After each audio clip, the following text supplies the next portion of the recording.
자, 우리 같이 예배드리게 되는데요. 우리 좌우 앞뒤 항상 고정 자리라 잘 아시지만 그럼에도 불구하고 우리 같이 인사했으면 좋겠습니다. 예, 하나님의 은혜와 복이 함께 하시기 바랍니다. 우리 같이 한번 인사할까요? 네, 하나님의 은혜와 복이 함께 하시기 바랍니다. 네. 이번 주에 그 세계 대결이라 할 수 있는 그 컴퓨터 이 알파고와 이세돌 구단이 이 바둑 대결이 있어서 전 세계적으로 이목을 받았지 않습니까? 지금 아주 오판제긴 한데 벌써 3번을 했어요. 근데 3번 다 불개패를 했습니다. 크게 졌습니다. 이를 통해서 이제 인공지능이 얼마나 뛰어나느냐 뭐 이런 이야기부터 해서 앞으로 이 세계가 이제 변할 거다 뭐 이런 여러 가지 전망까지 나오고 있습니다. 그런데 이 정보를 통한 이런 컴퓨터의 분석력이 사람이 가지고 있는 어떤 그 계산 능력 뭐 이거보다 더 뛰어날 수 있죠. 뛰어납니다. 그런데 이 정보를 통해서 과연 사람의 장래성을 볼 수 있을까? 사람의 장래성. 지금 보여지는 그 사람이 아니라 변화된 사람의 이 장래성을 볼 수 있을까?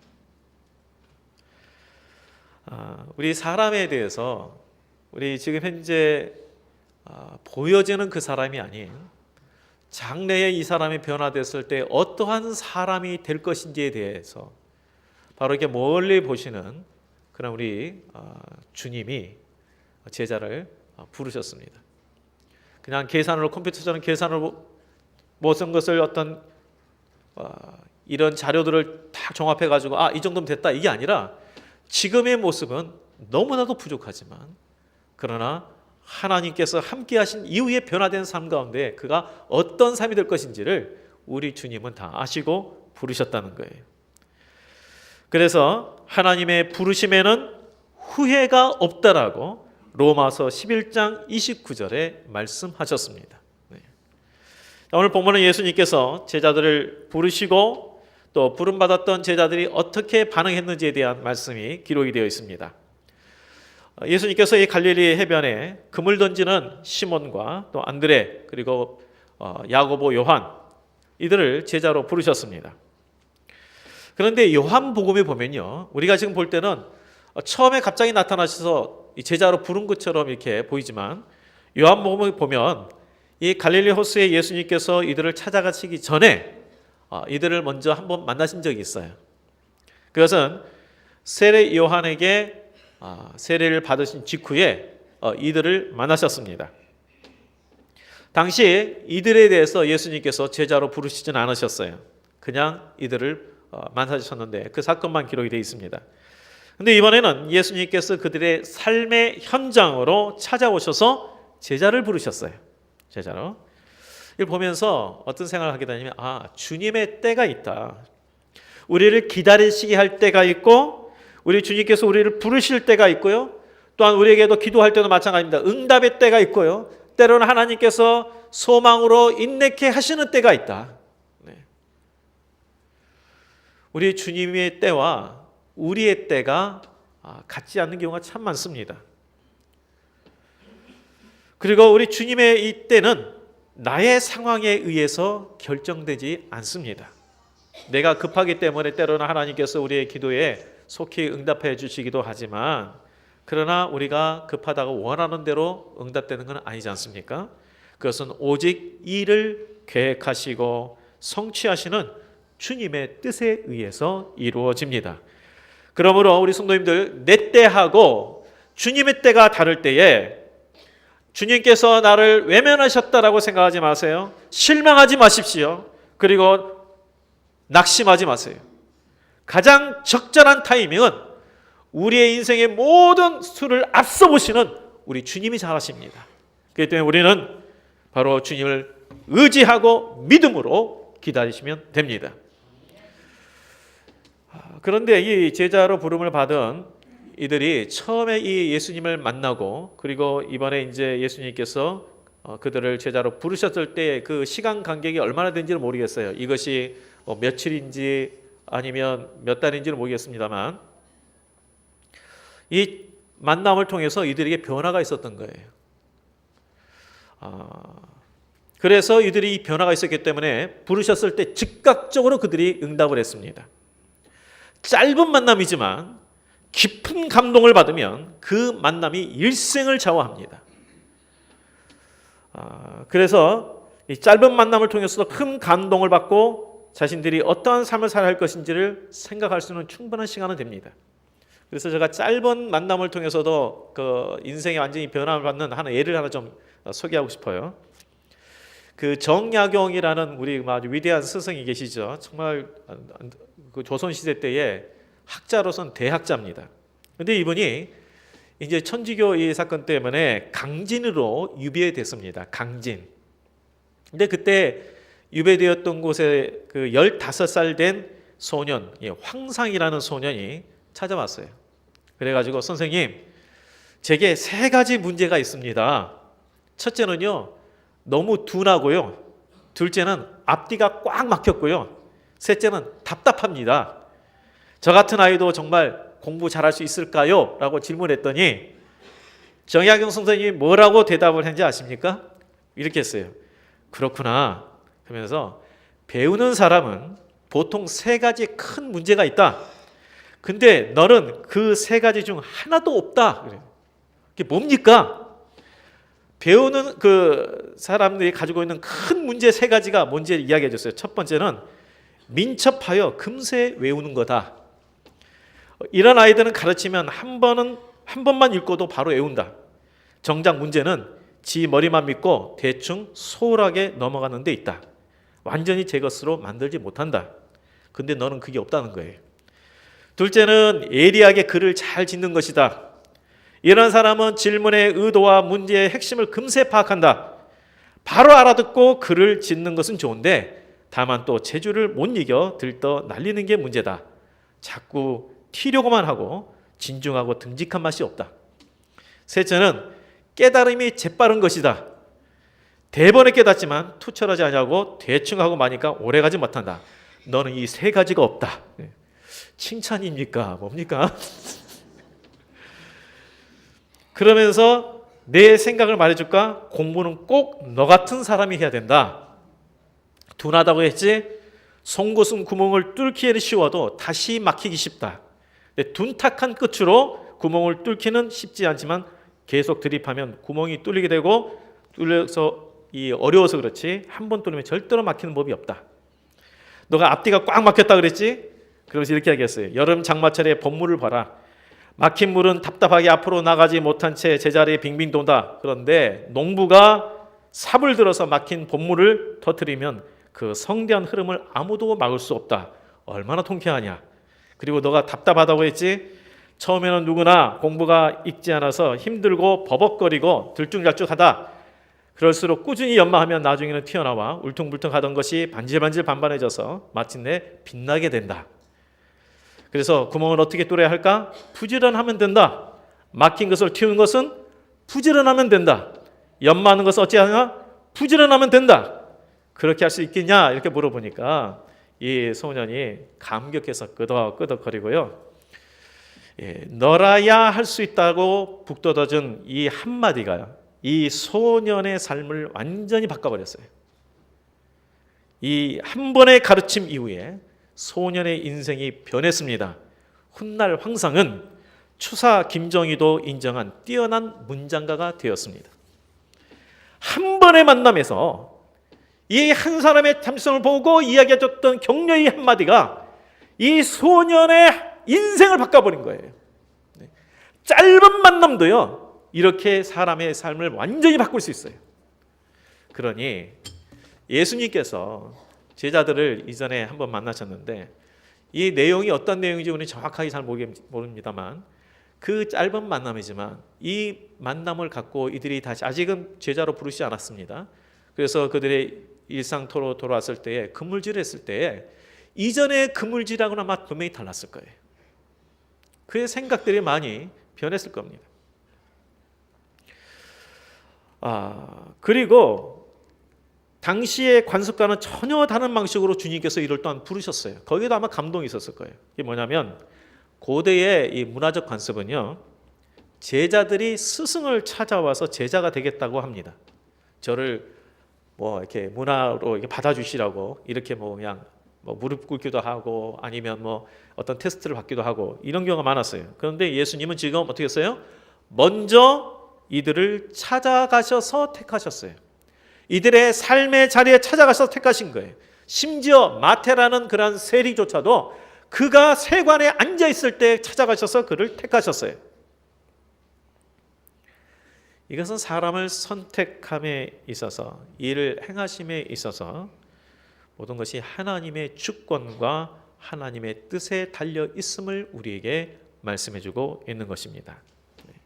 그리고 예수님은요, 그리고 이 제자들을 선택하기 위해서요 아주 면밀하게 관찰했어요. 우리가 볼 때 지금 해변으로 같이 나가시다가 이들을 딱 부르신 것이 즉흥적으로 부른 것 같지만 절대 그렇지 않습니다.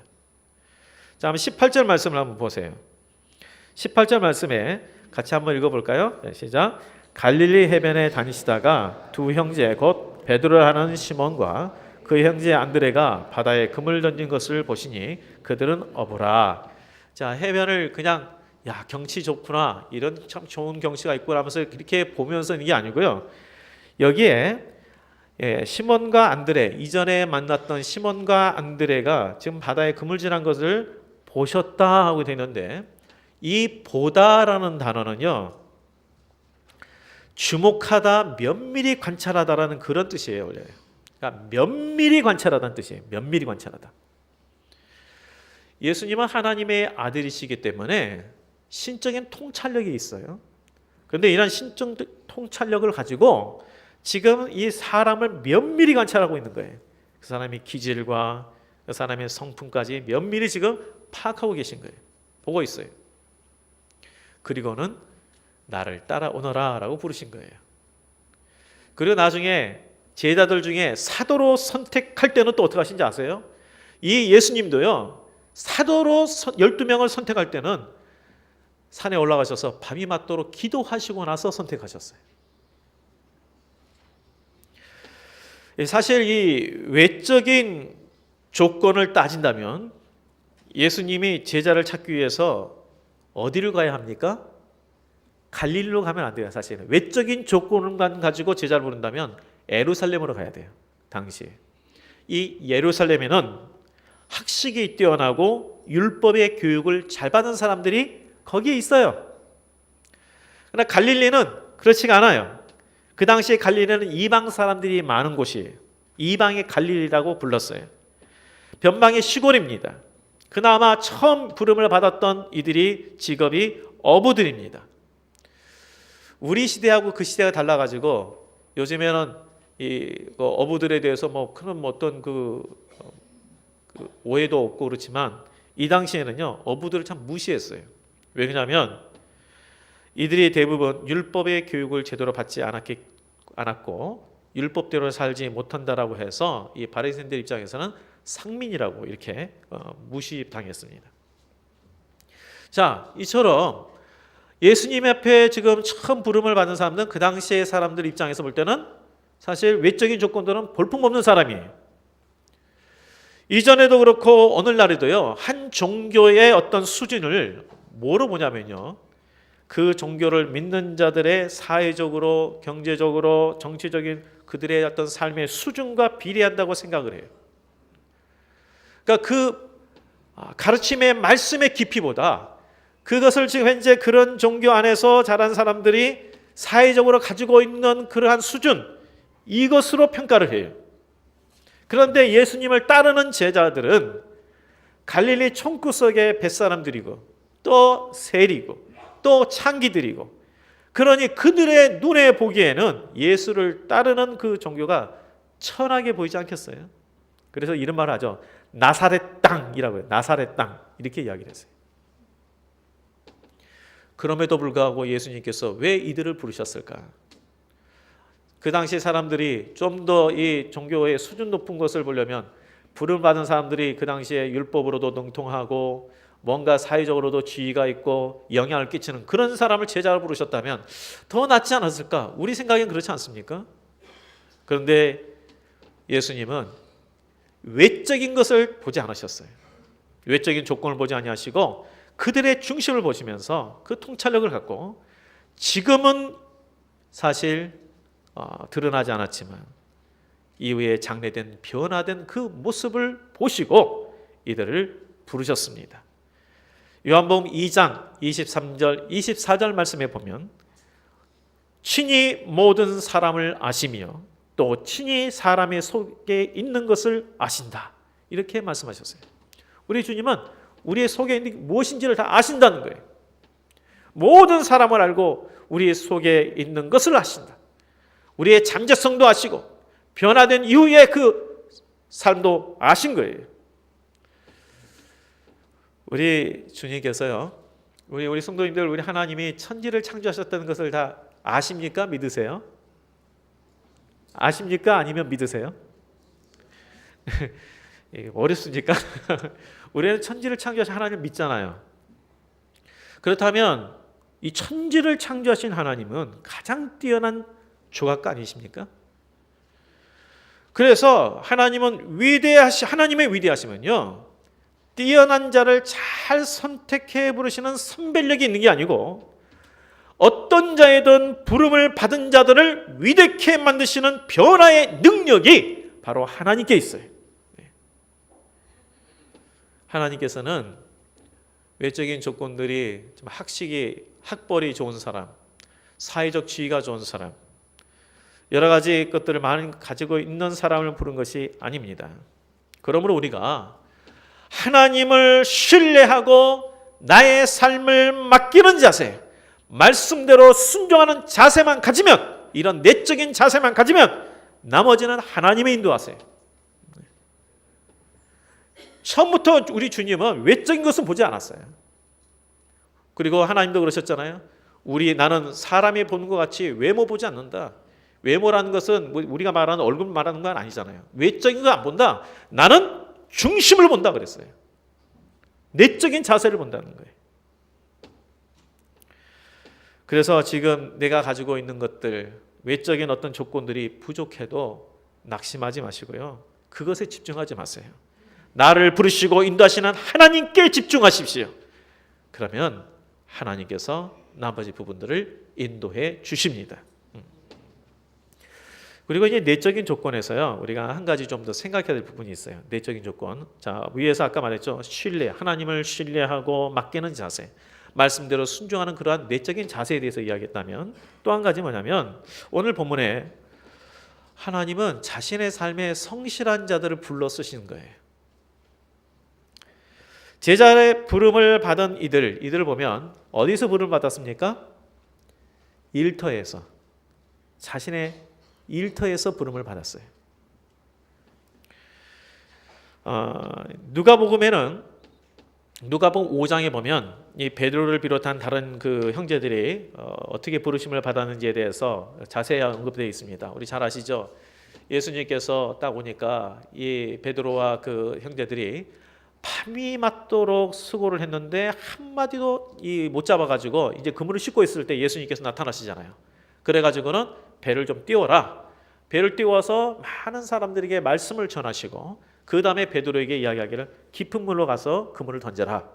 그래서 던졌더니 많은 물고기가 잡혔어요. 그때 예수님께서 하신 말씀이 너희들 나를 따르라. 내가 너희를 사람을 낚는 어부가 되게 하리라. 그때는 거기에 이제 자세하게 언급이 되어 있어요. 오늘 본문에 보면 제자로 부르셨다. 이것만 간단히 나왔는데 자세한 그 언급이 있습니다. 자, 여기에서요. 많은 중요한 가르침이 있지만 이들의 삶의 현장에서 성실한 삶 속에서 부름을 받았다는 것이 또한 중요한 사실이에요. 자, 밤이 맞도록 했다. 오늘처럼 뭐 전등이 많이 켜져서 야간 작업하는 것도 아니고 그 당시에는 그것도 없잖아요. 낮에도 했을 뿐만 아니라 밤이 맞도록 밤새도록 자신의 일들을 했던 사람들이에요. 수고의 땀을 흘리는 사람들입니다. 그 삶 가운데 성실히 행했던 사람들입니다. 우리가 이렇게 이제 이야기하는 그런 경우가 종종 있죠. 내가 좀 더 나은 직장에 가면, 또 좀 더 좋은 환경에 있는 곳에, 그런 곳에 내가 있으면 내가 더 잘할 수 있고 열심히 더 할 수 있다라고 말하면서 지금은 좀 소홀히 한다면 그것은 바른 자세가 아니죠. 지금도 열심히 하는 사람은요, 좋은 조건과 상황이 있으면 더 잘하게 돼요. 비록 지금 조금 좀 적은 직장에서 또 사업장도 좀 작은 곳이지만 그 상황에서도 성실하게 하는 사람을 하나님은 쓰셔요. 그러니까 우리 항상 외적인 조건에 너무 위축되지 마시라고요. 하나님은 우리의 외적인 것을 보시고 쓰신 게 아니라 우리의 내면을 보시고 쓰시니까. 예수님이 제자들을 부르실 때에 나를 따라오너라 라고 이렇게 말씀하셨습니다. 나를 따라오너라. 자, 이 나를 따라오너라 이 말씀에는 짧은 말씀인데 그 안에 좀 깊은 의미가 좀 담겨 있는 것 같아요. 여기에는 지금 너희들이 이제까지는 너희의 생각대로 지금 삶을 살았고 너희의 계획에 따라 인생의 방향을 결정했지만 이제부터는 부르시는 이 예수님을 따르고 맡기는 삶을 살아라. 바로 거기에 그 의미가 담겨 있습니다. 그리고 순종할 때 예수님께서 뭐 어떻게 해주신다고 그랬어요? 내가 사람을 낚는 어부가 되게 하리라. 만들어 주시겠다는 거예요.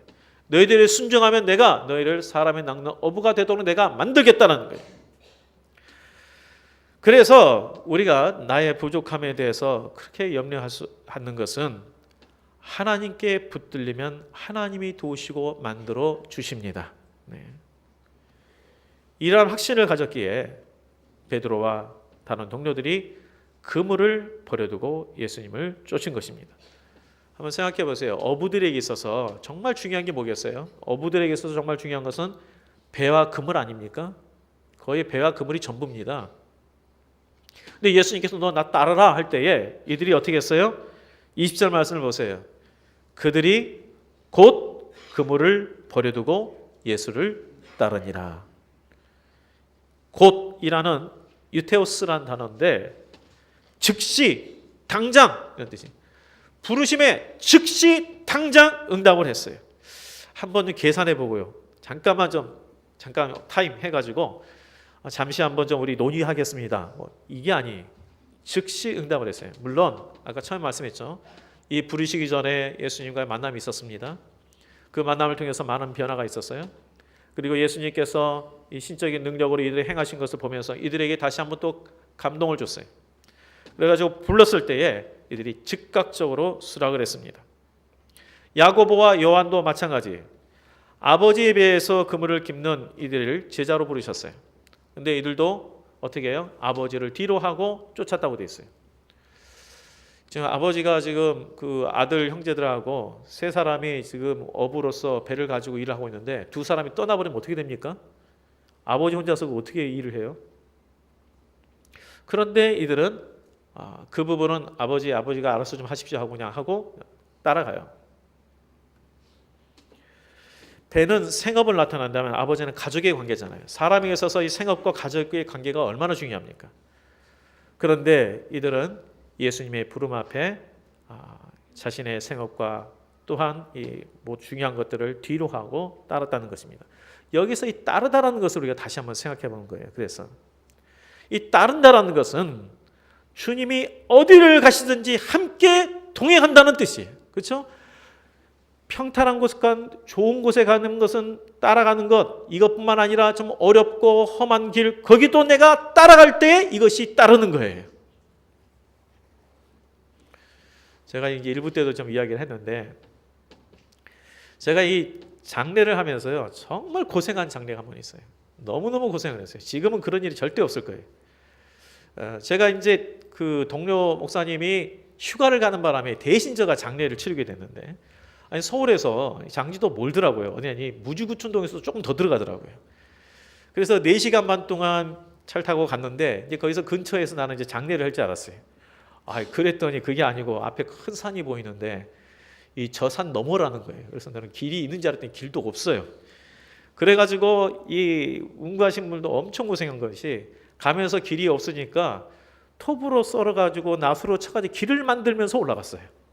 그래서 운구를 해가지고 2시간 반 만에 정상에 올라갔어요.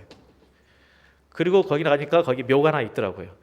그러니까 이제 이 성가대원 중에 여집사님의 시아버지가 돌아가셨는데 시어머니는 이미 이제 돌아가셨고 시아버지가 돌아가셔서 이제 거기 간 거예요. 그래서 나중에 어떻게 찾아오려고 그러시나 할 정도였는데 처음에는요 올라갔는데 더워가지고 이 윗뜰을 벗고 가다가 나중에 이제 권사님들이 다 뒤쳐졌어요. 그러니까 어떻게 하냐면 이제 너무 땀이 나니까 그래서 이제 이 와이셔츠도 다 벗고 런닝만 입고 올라갔어요. 고생해서 올라갔습니다. 근데 문제는 올라갔더니 정작 그 집사님 안 오셨어요. 집사님 안 오셨어요. 지난번에 왔는데 너무 힘들어가지고 이번에 도저히 죽어도 못 가겠다 그래서 안 오셨더라고요. 그래가지고 제가 거기서 이제 제가 왜 얘기냐면 우리가 따라간다는 게 정말 이게 힘들어서 난 도저히 못 가겠다. 이게 따라가는 게 아니라 정말 힘들어도 내가 어디든 내가 따라가겠습니다. 이게 따라가는 거잖아요. 예수님께서 우리에게 말씀하셔요. 나를 따라오려거든 자기 십자가를 지고 자기를 부인하고 나를 따를 것이니라. 우리가 주님을 따르는 신앙생활 할 때요. 때로는 내가 주님 때문에 세상과 타협하지 않으니까 단기적으로는 뭔가 불이익을 얻을 수 있어요. 뭔가 나의 가운데 손해가 될 수 있어요. 그래도 내가 주님 따라가는 것, 이게 진정으로 따라가는 거예요. 그리고 따른다는 것은 목적이 같은 거예요. 목적이 같지 않으면 예를 들어서 정당에서도 목적이 안 같으면 결국은 어떻게 돼요? 탈당하고 분열돼요. 목적이 같아야 돼요. 근데 우리 예수님의 목적은 뭐냐면 영혼 구원하고 제자 삼는 거예요. 교회에서 우리가 더 많은 영혼을 구원하고 하나님의 자녀답게 사도록 제자 삼는 것. 바로 이러한 목적. 이 목적에 따라서 우리가 나아갈 때에 그래서 우리가 정정으로 주님을 따르는 것이 되는 거예요. 주님의 뜻이 나의 뜻이 되고 주님의 목적이 나의 목적이 될 때에 우리가 주님을 따른 것이라고 할 수가 있어요. 만일 내가 주님을 따른다고 하면서도 내 주장과 내 소원을 더 앞세운다면 그것은 주님을 따르는 것이 아니라 내가 주님을 끌고 가려고 하는 거예요. 성도님들, 우리는 주님을 따라야 합니다. 주님을 따라야 돼요. 어디를 가시든지 주님과 동행하는 삶이 따르는 삶이고 주님의 목적에 주님의 마음이 나의 마음이 되는 것이 주님을 따르는 거예요. 우리 모두가 주님이 가시는 그 길 동행하고 같은 뜻을 갖는 그런 성도가 되실 주의 이름으로 축복드립니다.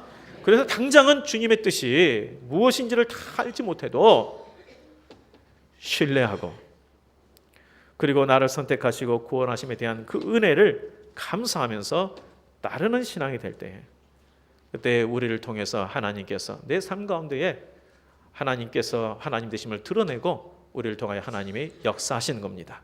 이러한 삶이 되시기를 주의 이름으로 축복드립니다. 아멘. 기도하겠습니다. 하나님 아버지, 참으로 우리의 부족함에도 불구하고 참으로 연약함에도 불구하고 하나님께서 은혜로 우리를 구원하여 주셨고 또한 하나님께서 우리를 하나님의 자녀 삼아 주셨고 또한 하나님께서 우리를 통하여 일들을 이루시기 위해서 저희들에게 많은 직분들을 맡겨 주셨습니다. 다시 한번 하나님, 내 힘이 아닌 주님의 힘으로 살아가는 우리가 되게 하여 주시옵시고 주의 뜻을 주의 마음을 품고 나아가는 우리가 되게 하여 주옵소서. 아버지 하나님, 전적으로 주님을 따르는 주님과 동행하는 우리 모든 성도들 되게 하여 주시옵소서. 하나님 아버지, 흔들림이 없는 믿음이 될 수 있도록 주님께서 붙들어 주시옵시고 참으로 하나님을 신뢰하고 의지하는 믿음으로 주님을 기쁘시게 하고 우리의 삶 가운데 주의 놀라운 은혜를 경험하는 우리 성도들 다 되게 하여 주옵소서. 예수님 이름으로 기도합나이다. 아멘.